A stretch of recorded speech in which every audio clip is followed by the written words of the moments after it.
A gente observa o percurso de vida do Sper, ele mesmo viveu o que ele teoriza, ele é uma manifestação viva da arte e da teoria dele. E a gente começa a levar isso para a nossa própria experiência. Entender quais são as nossas sombras, quais são as nossas crenças dominantes, o que a gente não quer ver, o que a gente tem dificuldade de superar, como é que eu tenho que me haver com isso, de que modo eu não evito isso, mas me integro a isso para que isso não influencie mais as minhas ações. Aí que o curso começa a fazer sentido. É a hora que a gente vai levando isso para a nossa própria experiência e tendo essas sacações, assim.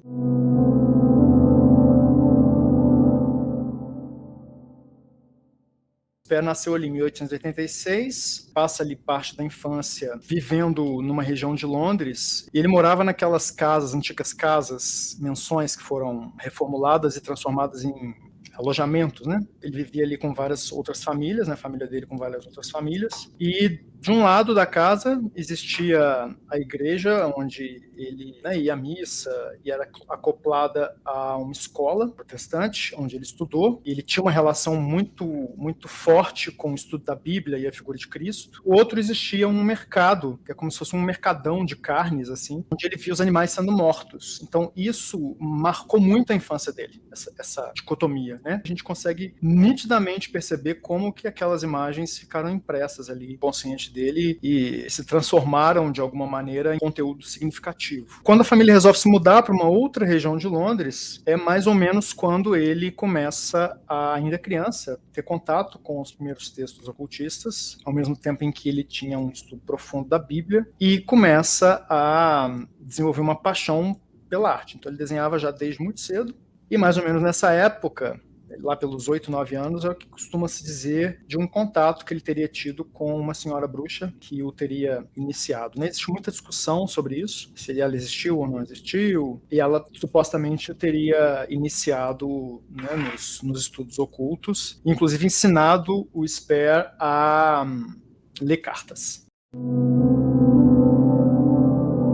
A gente tem algumas influências claras, por exemplo, elas aparecem mais especificamente no Terra e Inferno. No Terra e Inferno ele vai falar do Dante, ele vai trazer o Nietzsche, a gente vai entender que a visão dele do inferno vem um pouco da Blavatsky. A questão do Nietzsche, a gente percebe no discurso, na forma como ele escreve, ele faz referência, alusão o tempo inteiro a Nietzsche e ele subverte o pensamento do Nietzsche. Isso é muito impressionante, sabe? E especialmente muitas influências do pensamento que fervilhava ali na época, seja advindas do espiritismo francês, da psicologia, dos estudos em psicologia e psiquiatria franceses, especialmente franceses. Freud ainda não tinha chegado na Inglaterra nessa época. E os estudos sobre inconsciente que estavam sendo feitos ali, né, ao mesmo tempo. Muita influência desse campo.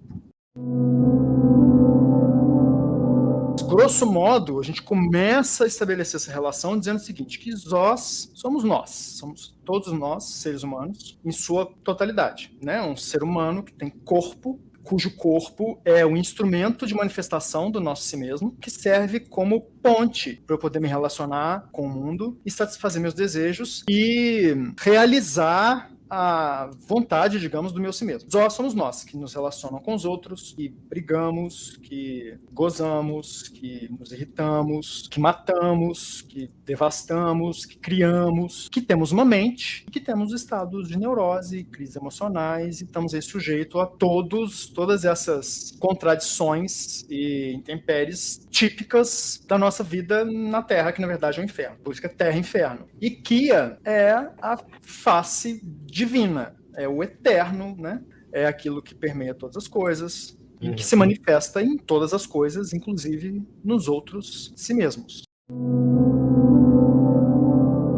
Muito se mistificou por conta do modo como o Sper descreve a postura de morte e o modo como interpretou-se alguns desenhos dele. Ele desenvolveu um método de sigilação, ele usa da postura de morte para poder dar sentido, né, efeito ao que são os sigilos. Chega um ponto em que você não precisa mais usar aquilo, entende? Aquilo já faz parte da sua estrutura. Mas a postura de morte, ela, vamos chamar aí desse portal, porque ela é uma postura de yoga. Ela é, resumidamente, aí eu vou falar... O Kundalini Yoga é a prática que a gente pode relacionar diretamente à postura de morte.